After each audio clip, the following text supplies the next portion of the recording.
Hi friends, welcome to my channel. நம்ம சேனலில் இன்றைக்கி ரொம்பவே சூப்பரான ஒரு ரெசிபி தாங்க பார்க்க போகிறோம். ஆமாம், நம்ம வீட்டில் மீந்து போன பழைய சாதத்தை வச்சு இந்த மாதிரி ரெடி பண்ணிங்கன்னா ரொம்பவே டேஸ்ட்டாக இருக்குங்க. இது கூட மொறுன்னு செஞ்ச ஒரு மசாலா வெங்காயத்தை வச்சு சாப்பிட்டிங்கன்னா சும்மா அள்ளுங்க.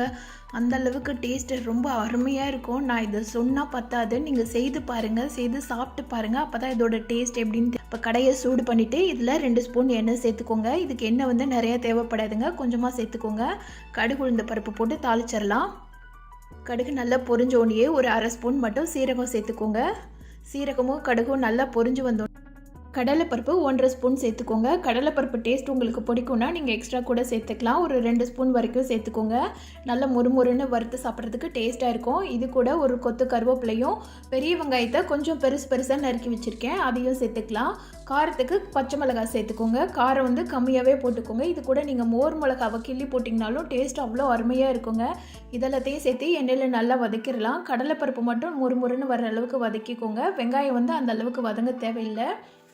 வெங்காயம் வதங்கிடுச்சுன்னா இதோட டேஸ்ட்டே மாறிடும். அதனால் வெங்காயம் வதங்க வேண்டாம். இது வந்து நான் நாள் நைட்டு சாதம் மீந்துடுச்சு, அதில் தண்ணி ஊற்றி வச்சுருக்கேன். நான் வந்து குக்கர் ரைஸ் தான் யூஸ் பண்ணுவேன், அதனால் குக்கர் ரைஸில் தண்ணி ஊற்றி வச்சுருக்கேன். உங்களுக்கு பானை சாதம்னாலும் நீங்கள் இது மாதிரி தண்ணி ஊற்றி வச்சு அந்த தண்ணி எல்லாத்தையும் நல்லா ஃபில்ட்ரு பண்ணி எடுத்துக்கோங்க. நல்லா தண்ணி எதுவுமே இல்லாத அளவுக்கு எடுத்துக்கோங்க.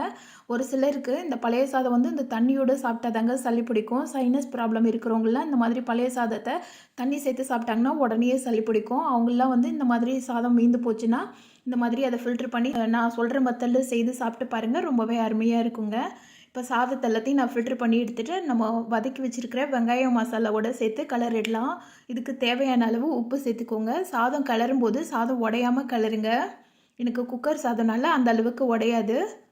நீங்கள் பானை சாதம்னா கொஞ்சம் பார்த்து கிளறுங்க, ஏன்னா சாதம் உடையிறதுக்கு சான்ஸ் இருக்குது. கிளறும்போது நல்லா மெல்லிசான கரண்டி வச்சு கிளறிக்கோங்க. சாதத்தை அழுத்தி கிளறக்கூடாது. நார்மலாக நம்ம பிரியாணிக்கெலாம் சாதம் வந்து உடையாமல் கிளறுவோம்ல, அந்த மாதிரி கிளறிக்கோங்க. கிளறிட்டு ஒரு 2 நிமிஷம் நல்லா ஹீட்லேயே வச்சுக்கோங்க. லோ ஹீட்டில் வைங்க, சாதம் நல்லா சூடாயிருங்க. ஒரு சிலருக்கு வந்து பழைய சாதத்தை வேஸ்ட் ஆகிடுச்சுன்னா என்ன பண்ணுறதுன்னு தெரியாது. அவங்களாம் இந்த மாதிரி கூட செய்து சாப்பிட்லாம். நான் நாள் நைட்டு தண்ணி ஊற்றி வச்சதே அடுத்த நாள் பிரேக்ஃபாஸ்ட்டுக்கு வச்சு யூஸ் பண்ணிக்கிட்டேன். இது கூட மொறுன்னு இருக்கிற மசாலா வெங்காயத்தை வச்சு சாப்பிட்டா அவ்வளோ டேஸ்ட்டாக இருக்குங்க. வெங்காயம் எப்படி செய்கிறதுன்ற லிங்க் வந்து நான் ஐக்கானில் கொடுக்குறேன், பார்த்துக்கோங்க. அவ்வளோதாங்க, நம்ம பழைய சாதம் சூப்பராக ரெடி ஆயிடுச்சு. இதை இப்போ பிளேட்டிங் பண்ணிடலாம். பாருங்கள் சாதம் எவ்வளோ அழகாக பொலன்னு வந்திருக்குன்னு சொல்லிட்டு. இது நான் சொல்கிறதுனால உங்களுக்கு டேஸ்ட் எப்படின்னு தெரியாது. நீங்கள் ஒரு தடவை செய்து சாப்பிட்டு பார்த்தீங்கன்னா அடுத்த தடவை இதுக்காகவே தனியாக சாதம் வடித்து நீங்கள் தண்ணி ஊற்றி வச்சு அடுத்த நாள் செய்வீங்க. அந்தளவுக்கு டேஸ்ட் அருமையாக இருக்குங்க. இதுக்கு சைடிஷ்ஷாக மசாலா வெங்காயம் வச்சுக்கலாம், இல்லைனா ஊறுகாய் ஏதாவது வச்சுக்கிட்டோனாலும் கூட போதுங்க. பிரேக்ஃபாஸ்ட்டு ஈஸியாக முடிஞ்சிடுச்சு, நம்ம சமைக்கவே தேவையில்லை. நாள் மீந்து போன சாதத்தை வச்சு எவ்வளோ சூப்பரான அருமையான பிரேக்ஃபாஸ்ட்டை ரெடி பண்ணிட்டோம் பாருங்கள். நீங்களும் உங்கள் வீட்டில் பழைய சாதம் மீந்து போச்சுன்னா இந்த மெத்தடை ட்ரை பண்ணி பாருங்கள், உங்களுக்கே பிடிக்கும்.